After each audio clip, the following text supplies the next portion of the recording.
This is the new iPhone 16 Pro, and I'm going to be unboxing it and giving you my first impressions after using it for just under 24 hours. To kick things off, the unboxing experience was pretty underwhelming to say the least. It was probably one of the quickest unboxings for any iPhone. It comes in this relatively skinny box, and once you open it up, you find the phone, and I have the desert titanium color, which I'll get to more in a bit. Underneath the iPhone is the braided charging cable and some manuals. And that's it. That's the whole unboxing. Nothing more, nothing less, just a phone and the charging cable.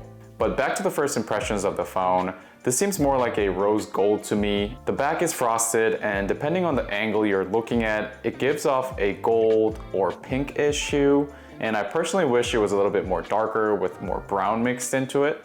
But the sides definitely remind me of rose gold color, and I'm really into how that looks. Again, just to keep in mind, these are just my first impressions after just using it for 24 hours, so opinions and thoughts could easily change after using it for an extended period of time. You'll see the new camera control button here on the right side, and I didn't realize that this would be an actual button. For some reason, I thought it was going to be like the haptic fake button on the iPhone 6 with the fingerprint scanner, but it's an actual button. My initial reaction is that the location of this button is very odd. I think it's too low when you're using it vertically and too far in the middle when using it horizontally. Maybe the purpose of having it in that location was to have it so you can use it in either landscape, but to me, it just seems like it's inconvenient to use it in either options. I think it's a cool concept, and the integration with having touch sensitivity on the button allows for cool animations and use cases like scrolling to zoom, but I really can't see myself using this feature at all, but only time will tell. Like seriously, on top of the camera control button, you have the action button which can be used for the camera, and there's a camera shortcut on the lock screen. I know those two options are customizable, but I'm just wondering if the camera control specific button was necessary.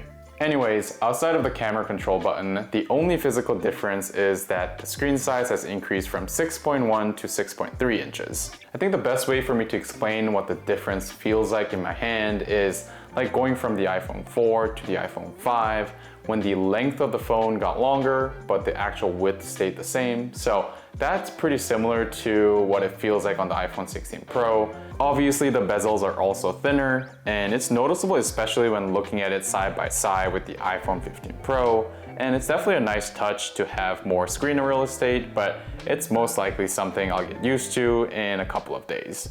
Other than those few differences, it basically feels like the same phone compared to the iPhone 15 Pro.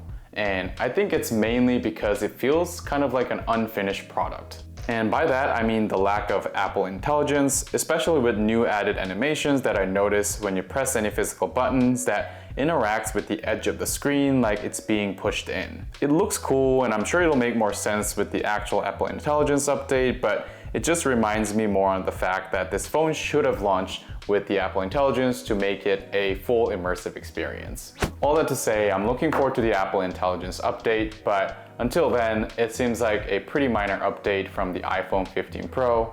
So subscribe if you want to see a full review coming up on my channel on the iPhone 16 Pro, and thank you so much for watching, and I'll see you in the next one.